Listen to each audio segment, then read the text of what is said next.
Yes, and how many times must the cannonballs fly before they're forever banned?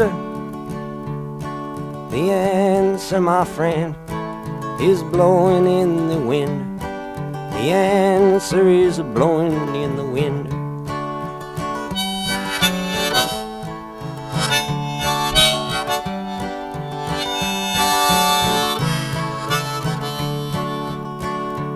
Yes, and how many years can a mountain exist before it is washed to the sea?